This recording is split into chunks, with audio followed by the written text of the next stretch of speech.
Sir అంటే జనరల్‌గా ఇప్పుడు మనం జంతువుల నుంచి వచ్చే పాలు, మిల్క్ అంటే అదే. ఈ మధ్య ఆ పాలు కూడా మంచిగా అంటే స్టెరాయిడ్స్ ఇస్తారు అదంతా తెలిసిన కథే. ఆర్టిఫిషియల్ పాలు తయారు చేస్తారు, కెమికల్ బేస్డ్ పాలు తయారు చేస్తారు. ఆ కథ వేరే గానీ, అసలు ఆ జంతువుల నుంచి వచ్చే పాలే తాగకూడదు, అవి మన ఫుడ్ కాదంటున్నారేంటి? అదే అంటే ఇప్పుడు లాజికల్గా తీసుకుంటే ఏనుగు బిడ్డను కనింది అనుకోండి, హ్మ్. అది పుట్టేదే 200 కిలోలు పుడుతుంది, 150 కిలోలు. దాని పాలు అది 6 నెలల లోపల ఇంకో 200 కిలోలు 300 కిలోలు పెరుగుతుంది. హ్మ్. ఆవైనా 20-30 కిలోలు పెరుగుతుంది. మనుషులు పెరిగేది 3 కిలోలు. హ్మ్. సో 3 కిలోలు పెరగాల్సిన మనిషికి 30-40 కిలోలు పెరగాల్సిన ఆవు పాలు ఇస్తే దాంట్లో ఉండే స్టెరాయిడ్స్, గ్రోత్ హార్మోన్స్ అన్నీ ఏదో మార్పులు తెస్తాయి అనేది ఒక థీరీ ఉంది. హ్మ్. I also believe it. అది ఎట్లా కొంచెం బ్రేక్ డౌన్ చేస్తుందంటే తోడుపెట్టి మీరు దాన్ని పెరుగు చేస్తే హ్మ్. ఆ లాక్టిక్ యాసిడ్, లాక్టోబాసిలస్ బ్యాక్టీరియా అవును. దాన్నంతా డైజెస్ట్ చేసి అదేదో దాన్ని బెటర్గా చేస్తుంది, ఈజీలీ డైజెస్టబుల్ అవుతుంది. మనకి రెనిన్ అనే ఎంజైమ్ ఉండదు చిన్నపిల్లలకు ఉన్నట్లు. అవును. కాబట్టి అది పాలను డైజెస్ట్ చేయడానికి బాధలు పడతారు. కాబట్టి పాలొద్దు. కృష్ణుడు కూడా వెన్న దొంగ, పాల దొంగ కాదు. హ్మ్.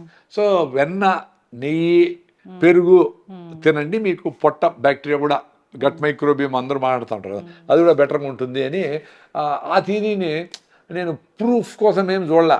చెప్పినారు కాబట్టి పాలు ఆగిపోయిన. మా మా పొలంలో దేశీ ఆవులు బయట ఎండకు తిరిగిండేటివి, గడ్డి మాత్రం తిరిగిండేటివి, నో కెమికల్స్. అట్ట దగ్గర ఉండే పాలు కూడా నేను తాగడంలే. హ్మ్. పెరుగు బాగా తింటా, నెయ్యి వేసుకుంటాం 4 స్పూన్, మంచిగా ఎంజాయ్ చేస్తాం. అంటే ఆవు పెరిగేనా? ఆవు పెరిగే మేము ఆవు పాలు, మా దేశీ ఆవులు ఆవు పెరిగే. గేదె పాలు అసలు తాగకూడదు, గేదె పెరుగు అసలు తినకూడదా? ఏమో నాకు అది గేదె, ఓకే, గేదెనా ఆవైనా అడవిలోంచి వచ్చిండేటివే డొమెస్టికేషన్లో. హ్మ్. ఆవులకి మనకు అట్లీస్ట్ మహాభారత కాలం నుంచి ఉత్తర గోగ్రహణము, యుద్ధాలన్నీ ఆవుల కోసం జరిగినాయి. అంటే అవును. ఫుడ్ సెక్యూరిటీకి ఆవులు ఉన్నాయి అనే మెసేజ్ ఉంది. హ్మ్. 4000 ఏండ్ల, 1000 ఏండ్ల, 2000 ఏండ్ల అనేది డిబేటబుల్, ఇట్స్ ఓకే. సో ఆవుల్ని డొమెస్టికేట్ చేసి తల్లిపాలు శ్రేష్టం, దానికి డిబేట్ అవసరం లే. తల్లిపాలు నెంబర్ 1. తల్లిపాలు లేనప్పుడు, కొంతమంది తల్లులు లేనప్పుడు, లేదు వాటెవర్.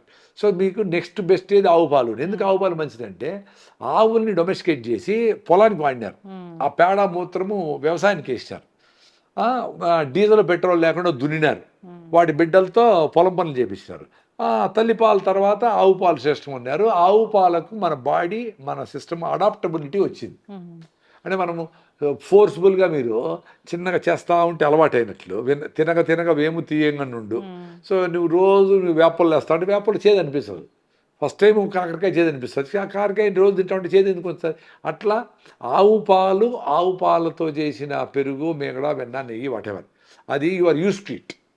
అందుకని గేదె కంటే ఆవు బెటర్ ఏమో అని నాకు అనిపించింది. అందుకని మేము ఆవులు పెట్టుకున్నాం. అందులో రాయలసీమలో మాకు ఆవులు నీళ్ళు ఉండవు. గేదెలు ఉండాలంటే బాగా నీళ్ళు ఉండాలి. అవి మునగతాయి, తేలుతాయి, బురదలో దొరుకుతాయి ఎన్ని. సో అంత నీళ్ళు మాకు లేవు కాబట్టి మాకు ఆవులు బెటర్ అని ఆవులు పెట్టుకున్నాం. అవి కూడా ఇప్పుడు హెచ్ఎఫ్ ఆవులు, హైబ్రిడ్ ఆవులు అయిపోయినాయి. దేశీ ఆవులు లేవు. దేశీ ఆవులు ఎందుకు? అవి దేశంలో మనతో పాటు ఉన్నాయి. అందుకని ఇప్పుడు సీతాఫలంకాయ ఎందుకు, మామిడి పండు ఎందుకు, అల్లనేడు ఎందుకు, రేగు ఎందుకు, సపోటా ఎందుకు, జామ ఎందుకు, అవి ఉన్నాయి మీతో పాటు. ఇప్పుడు ఏదో కివీ ఫ్రూటు, డ్రాగన్ ఫ్రూటు, ఇంకేందో ఫ్రూటు, అవి మంచిదే ఉండొచ్చు. But who tested? వై? నీకు ఇన్ని సీజన్లో ఇక్కడ పండే ఫ్రూట్స్ వండుకొని ఇంపోర్ట్ చేసి పియర్స్ అంట, ఇదంట, అదంట అని 200-300 పెట్టి ఎందుకు కొనేది? 50 రూపాయలు జామకాయలు వచ్చాయి, మంచిగా తినండి, సూపర్. ప్రతి ఒక్కరు జామ చెట్టు వేసుకోండి ఇంట్లో, దాన్ని కాపాడండి. జామకాయలు తింటే మీ ఆరోగ్యం సూపర్. సాయంత్రం జామకాయలే మీ ఫుడ్ రోజు. అన్ని గుళ్ళో పెడతారు కదా, బఠానీలు, శనగలు, ఆ 2 తినేస్తే చాలు, ఆటోమేటిక్ హెల్త్ బాగా అవుతుంది. మేమేం కష్టపడ్డంలే. మీరందరూ అనుకుంటారు అబ్బా వీడు ఏమేమో చేసి కసరత్తు ఏమి చేయము. ఆ స్పెషల్ ఫుడ్ మనం ఎట్లా తయారు చేసుకోవాలని ఆలోచిస్తూ ఉంటాను. స్పెషల్ ఫుడ్డేలే. నువ్వులు బెల్లం 2 రోజులు, పల్లీలు బెల్లం 2 రోజులు, కొబ్బరి బెల్లం 2 రోజులు. ఏముందబ్బా దీంట్లో స్పెషల్? పచ్చి కొబ్బరి పెట్టి మొక్కలో ఇంత మొక్కలు పెట్టేసి బెల్లం మొక్కలు అక్కడ పెట్టింటావు. పిల్లలు బ్రేక్ఫాస్ట్ తర్వాత ఏదో పెట్టండి, బ్రేక్ఫాస్ట్ మీ ఇష్టం. అది బెల్లం మొక్కలు నోట్లో వేసుకో. మీకు లడ్డు చేస్తే సరే, లడ్డు చేసే టైంలే. ఆ నువ్వులు నోట్లో వేసుకొని బెల్లం మొక్క నోట్లో వేసుకుంటే లడ్డు లోపలే తయారవుతుంది. లడ్డు చేసే టైం లేదు కదా. అసలు బెల్లము అది కూడా మొత్తము సున్నం వేస్తున్నారు, కెమికల్ వేస్తున్నారు నిల్వ ఉండడానికి అంటున్నారు. ఇప్పుడు తెల్లగా అయ్యేదానికి హైడ్రోస్ అని, రాబిన్ బ్లూ అని బూరా చక్కెర అని చేస్తారు నార్త్ ఇండియాలో. బూరా చక్కెర అంటే పొడి పొడిగా ఉంటుంది, అది బూందీలో కలుపుతారంట. అది చేసి దానికి రుద్ది ఆ మసాలా అంటారు వాటిని, ఏదో పెట్టుకుంటారు కెమికల్స్, నేను చూసిన. అవన్నీ వేసేది వెరీ డేంజరస్. ప్లస్ మనం కూడా హైడ్రోస్ అని వేస్తారు తెల్లగా అయ్యేదానికి, వాటెవర్, అవన్నీ డేంజరస్. ముద్ద అయ్యేదానికి నార్మల్గా మన పెద్దోళ్ళు దీంట్లో ఒక్కాకు దంచే దాంట్లో చిన్న డబ్బీ దంచేది, చిన్న డబ్బీలో సున్నం పెట్టుకునేవాడు, న్యాచురల్ లైమ్. అది సూపర్ కాల్షియం, అది న్యాచురల్ కాల్షియం, మన టాబ్లెట్లు అవసరం లేదు. సో ఆ సున్నము వేయాల్సి ఎంత మినిమం వేస్తే ముద్ద వస్తుంది, కొన్ని దగ్గర సాగిపోతుంది బెల్లం. దాన్ని న్యూట్రలైజ్ చేసేదానికి, ఆల్కలైన్ చేసేదానికి సున్నము మినిమం వేస్తే no problem, that is even good. అది తప్ప ఇంకేమి వేసినా డేంజర్. మంచి బెల్లం కలర్ అంటే ఎట్లా ఉంటుంది? అది ఒకే కలర్ అని కాదు. ఇప్పుడు అనకాపల్లిలో తెల్లగా వస్తుంది, అనకాపల్లి బెల్లం ఫేమస్ అని. మాకు ఇక్కడ అరగొండ బెల్లం ఫేమస్, చిత్తూరు జిల్లా అరగొండ అని ఉంది, అది ఫేమస్ అని. ఇప్పుడు అరగొండలో బెల్లమే లేదు. సో అరగొండ బెల్లం తెల్లగా ఉంటుంది కాబట్టి అదే ఫేమస్ ఏమో అనుకుంటాం. బెల్లం నల్లగున్నా, ఎర్రగున్నా, తెల్లగున్నా న్యాచురల్గా ఆ సాయిల్ని బట్టి, క్లైమేట్ని బట్టి, వెరైటీని బట్టి, చేసే విధానాన్ని బట్టి కూడా కొద్దిగా అది ఏదో కలర్ వస్తుంది. కలర్ ఎందుకు చూడాలా అంటే తెలియట్లేదు కదా ఏది మంచిది ఏది చెడ్డది అనేది. అందుకే కెమికల్స్ లేనిది ఏ కలర్ అయినా మంచిదే. ఆర్గానిక్గా పండించిన చెరుకు, యూరియా డిఏపి కూడా పండించిన చెరుకు నుంచి తీసిన రసం నుంచి చేసిన బెల్లం ఏదైనా మంచిదే. అది కలర్తో డిఫైన్ చేయలేము. మీరు ఒకవేళ నేను ఇప్పుడు నల్ల బెల్లం మంచిది అని చెప్పిన అనుకోండి, సపోజ్ ఎవరన్నా నల్ల బెల్లం కావాలని ఎవరన్నా అడిగినారు అనుకో, ఓహో వీడు నల్ల బెల్లం అడుగుతాడని నల్ల రంగు కలిపితే ఇప్పుడు తెల్లగా అయ్యేదానికి ఇప్పుడు ఆదరిద్రం కూడా తెల్లగా అయ్యేదానికి ఏదో కలుపుతూ ఉంటారు. అందుకని మీరు ఏం చేయాలా, ఓ రైతు చెరుకేసిన రైతు దగ్గరికి పోయి నెలకు ఒకసారి పోయి, నువ్వు కూడా పులిహార ఏదో తీసుకుపోయి వాళ్ళ ఇంట్లో భోంచేసి, నువ్వు వాళ్ళ ఇంటికి పిలిచి భోంచేసి, నాయన దో ఈ అరెకరంకు, ఈ పావు ఎకరమో ఈ బ్లాక్కి నువ్వు యూరియా వేయద్దు, దాంట్లో వచ్చిన బెల్లం నువ్వు 100 రూపాయలకి అమ్ముతావు కదా, నేను 150 ఇస్తా, నాకు 50 కిలోలు ఇచ్చేసి. 50 కిలోలు నిలువ ఉంటుందా?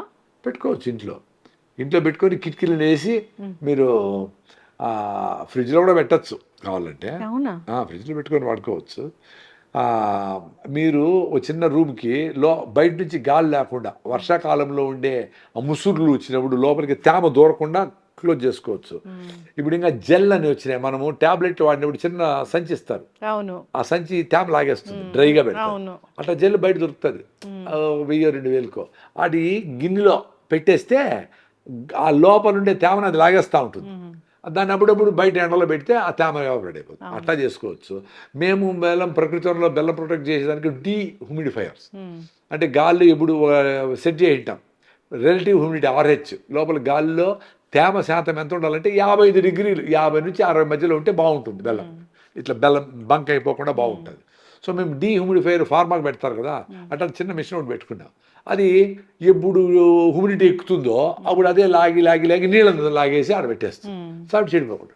సో కొంచెం ఆ టెక్నికల్ కొంచెం చేసుకుంటే ఎన్నేళ్ళైనా పెట్టుకోవచ్చు. బల్క్గా చేసేవాడు, చిన్న వాళ్ళందరూ ఫ్రిడ్జ్లో పడేసుకోవచ్చు 5 కిలోలు. మంచి బెల్లంలో కాల్షియం ఉంటుంది, ఐరన్ ఉంటుంది, కాల్షియం, ఐరన్, ఆల్ మినరల్స్.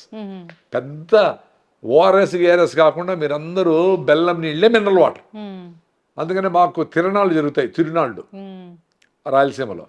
తిరునాళ్ళకు రే పుణ్యం వస్తుంది అని పానకం బండ్లు కడతారు. పానకం బండ్లు, ఎద్దుల బండ్లో బెల్లం వేసి నీళ్లు ఫుల్గా పెట్టేసి దాంట్లో ఏమైనా జీలకర్ర కొంచెం ఏమైనా వేస్తారేమో, వేసేసి పానకం పెట్టింటారు. అక్కడ వచ్చిన వాళ్ళు పిల్లోళ్ళందరూ తిరణాలంటే ఎగురుతారు, దూకుతారు, ఆడతారు, అన్ని చేసి టైట్ అయిపోయినప్పుడు పానకం బండి తిరిగిపోతాని గ్లాస్ తాగేస్తారు, వెళ్ళిపోతారు. డిహైడ్రేషన్లే, వడదెబ్బలే. సో అన్ని మినరల్స్ వచ్చాయి, చెమటలో పోయిన మినరల్స్ వచ్చేస్తాయి. సో బెల్లము విత్ ఆల్ మినరల్స్. ఆ బెల్లము చేసే షుగర్ కేన్ నుంచి చేస్తాం కదా, ఆ షుగర్ కేన్ పెట్టినప్పుడు వచ్చే మినరల్స్ అన్నీ చక్కెర చేసే ప్రాసెస్లో తీసేస్తారు. మొలాసిస్ వెళ్ళిపోయి అది లెక్కరకు పోతుంది. సో ప్యూర్ గ్లూకోసు, చక్కెర, కార్బోహైడ్రేట్స్, క్యాలరీస్ మాత్రం చక్కెరలో ఉంటాయి. అందుకే చక్కెర డేంజర్ అండి. చక్కెర ఏదైనా బ్రౌన్ చక్కెర అయినా మంచిది కాదు. బ్రౌన్ చక్కెర అనేది కరెక్ట్గా బ్రౌన్గా కరెక్ట్గా చేసింటే ఓకే. బ్రౌన్ చక్కెరలో కూడా నీకు మొలాసిస్ అంతా వేసి క్రిస్టలైజేషన్కి చిన్నగా రొటేట్ చేస్తా క్రిస్టలైజేషన్ అవుతుంది. అది కొంచెము ఈ సారాయి కొంచెం స్మెల్ వస్తుంది, స్పిరిట్ వాసన వస్తుంది, అది కరెక్ట్ చక్కెర కావాలంటే. కృష్ణ అంత బాధ ఎందుకు, బెల్లం చేస్తే బాగా కదా. అవును.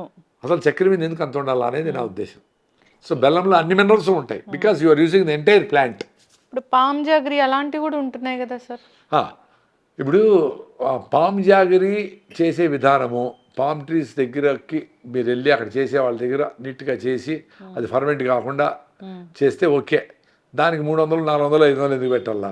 100కో 150కో చెరుకు బెల్లం దొరికితే కూడా ఈక్వలీ గుడ్. అందరికీ 400 పెట్టి పామ్ జాగరీ కొనగలిగిన శక్తి ఉండేవాళ్ళు, కరెక్ట్ సోర్స్ దొరికిన వాళ్ళు వాడుకొని, మీకు ఇప్పటికి కూడా మీ ఊరో పక్క ఊర్లోనో ఇంకో పక్క జిల్లాలోనో చెరుకు చేసే వాళ్ళు ఉన్నారు, బెల్లం చేసే రైతులు ఉన్నారు.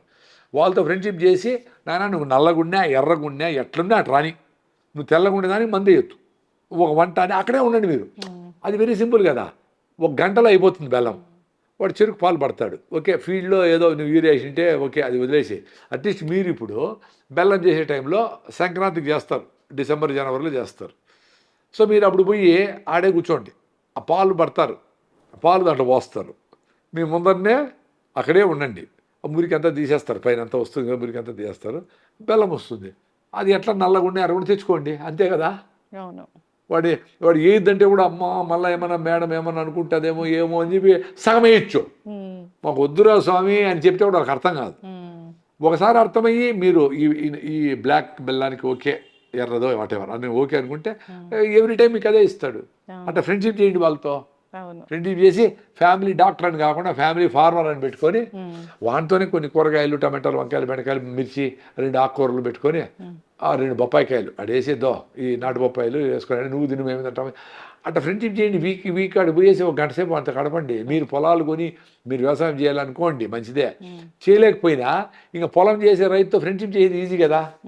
నీ అంత పులిహార అని 2 మురుకులు అన్ని అన్ని అన్ని అన్ని పల్లీలతో కారం పల్లీలో అంత చిక్కీలో తీసుకొని ఇచ్చేదానికి పెద్ద ఖర్చేం కాదు కదా.